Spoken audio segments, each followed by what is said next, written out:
ओम शांति। मुरली के मीठे वचन में आप सबका हार्दिक स्वागत है।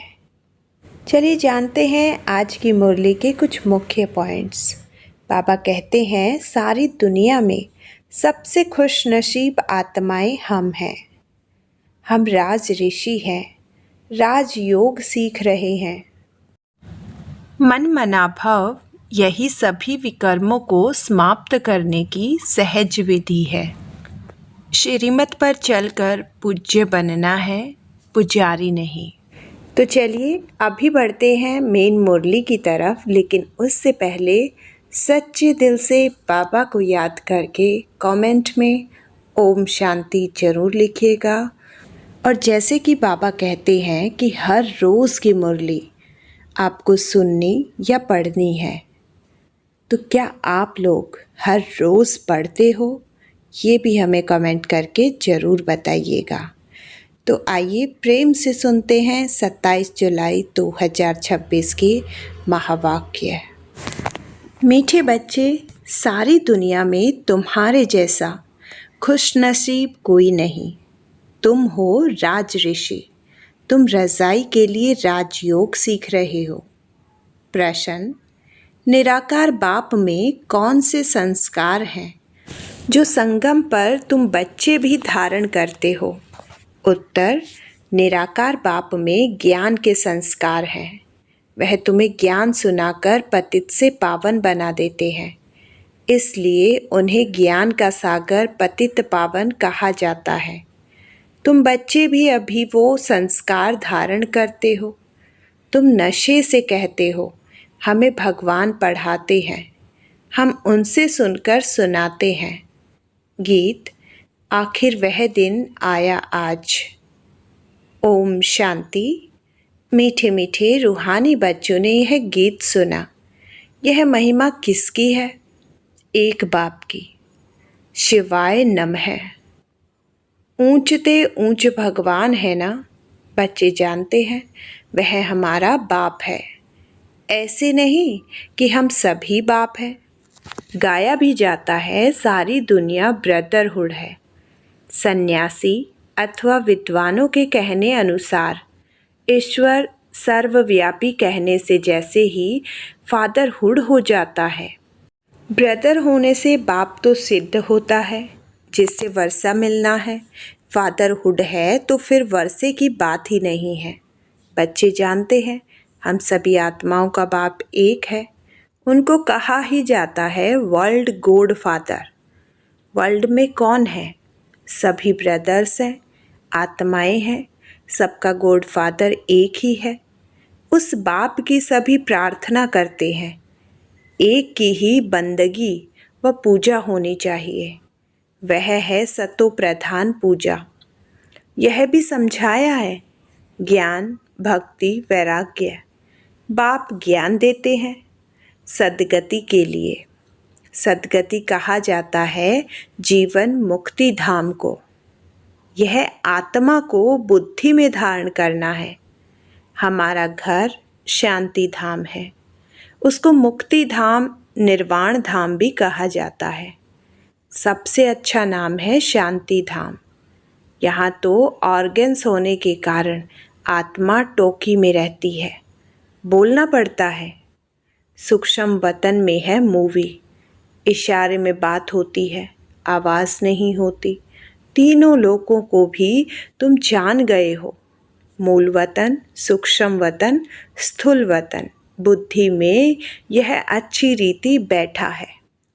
मनुष्य सृष्टि के लिए ही गाया जाता है कि यह सृष्टि चक्र लगाती है। उसको कहा जाता है वर्ल्ड की हिस्ट्री जियोग्राफी। मनुष्य ही तो उसको जानेंगे ना। वर्ल्ड की हिस्ट्री जियोग्राफी सुनाते हैं। ऊंचते ऊंच बाप है। वर्ल्ड की हिस्ट्री जियोग्राफी कैसे रिपीट होती है वही जानते हैं। इस चक्र को जानने से ही तुम चक्रवर्ती राजा बने हो। गाते भी हैं देवताएं संपूर्ण निर्विकारी हैं। लक्ष्मी नारायण के चित्र है ना, वह संपूर्ण निर्विकारी और अपने को कहते हैं संपूर्ण विकारी। सतयुग में है संपूर्ण निर्विकारी अथवा संपूर्ण पावन, और कलयुग में है संपूर्ण विकारी, संपूर्ण पतित। भारत की बात है, यह बाप ही आकर बुद्धि में बिठाते हैं और कोई नहीं जानते। उन्होंने तो सतयुग को लंबा समय दे दिया है।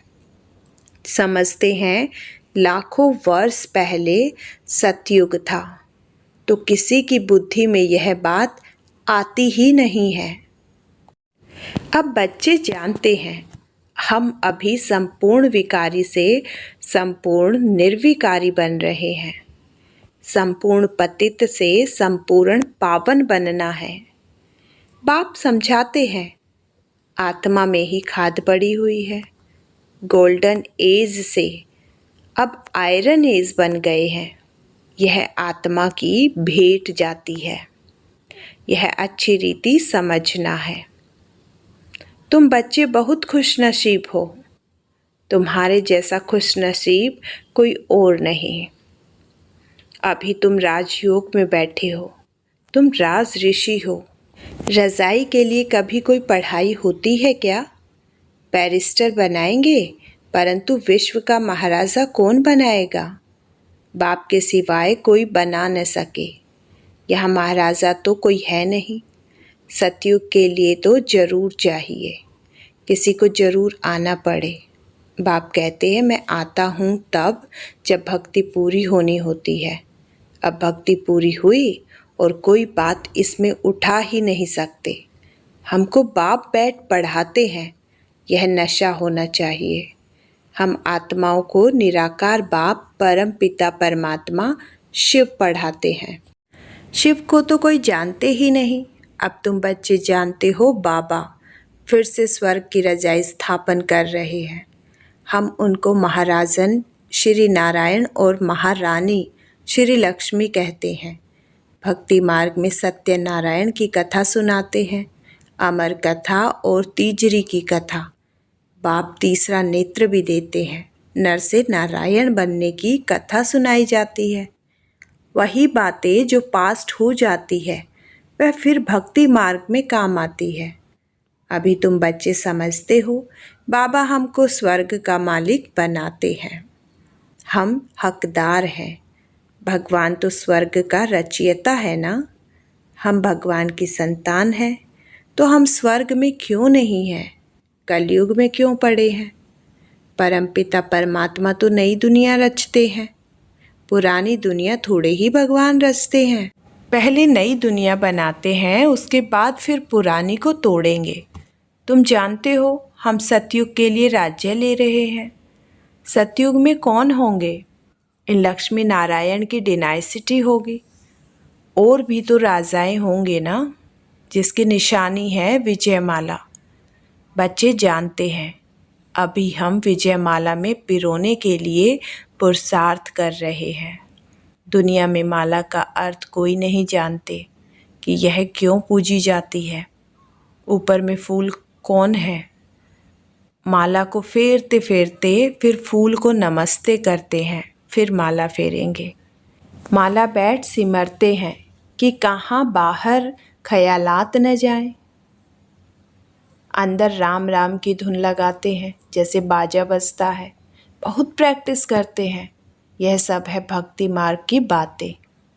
हाँ, बहुत भक्ति करने वाले सिर्फ कोई विकर्म नहीं करेंगे। बहुत भक्ति करने वालों के लिए समझेंगे कि यह सत्यवादी होगा। मंदिर में माला रखी होगी, माला फेरते मुख से राम राम करते रहेंगे। बहुत लोग समझते हैं भक्ति में पाप नहीं होता। कहते हैं नोधा भक्ति से मनुष्य मुक्त हो जाते हैं, परंतु होता कुछ भी नहीं। यह एक नाटक है। उसमें सतो प्रधान सतो रजो तमो में सबको आना ही है।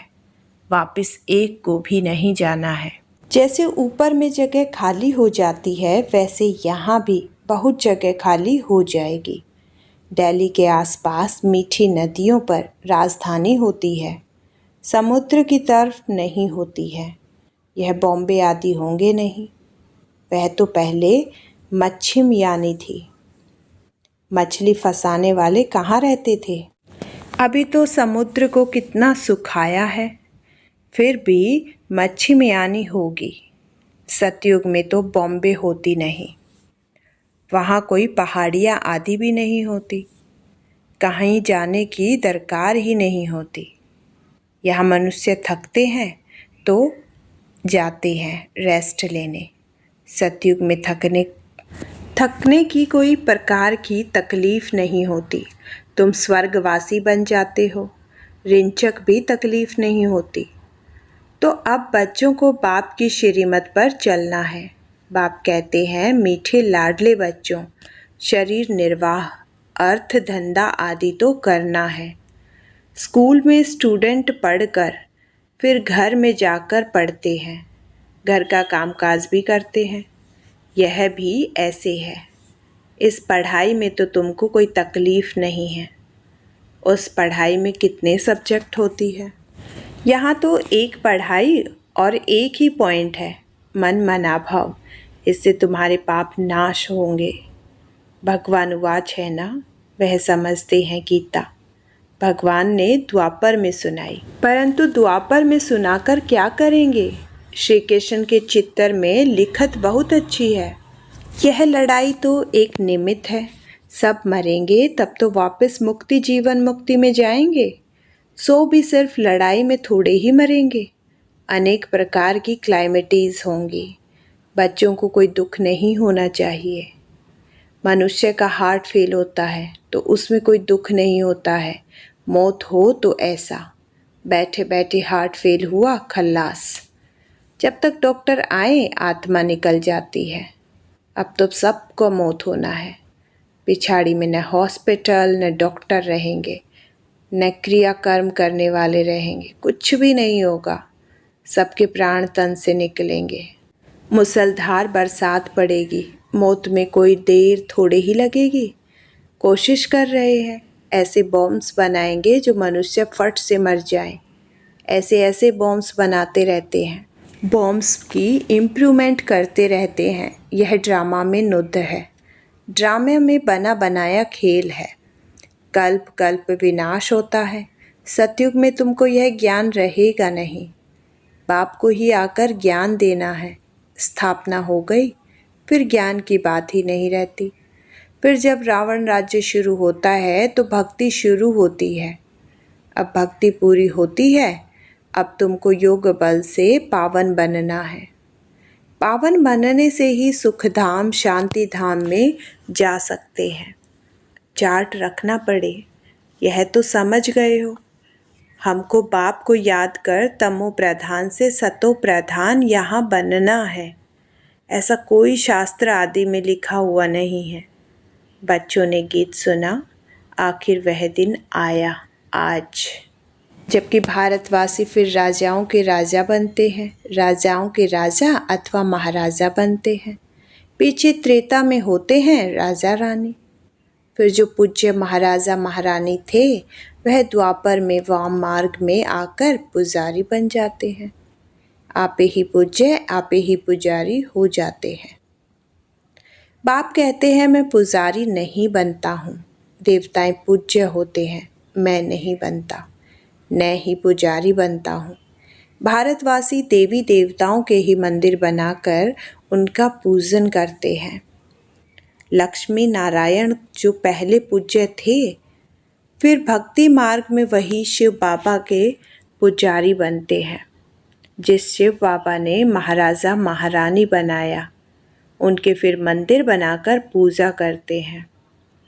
भिखारी भी कोई फट से नहीं बनते हैं, आहिस्ते आहिस्ते बनते हैं।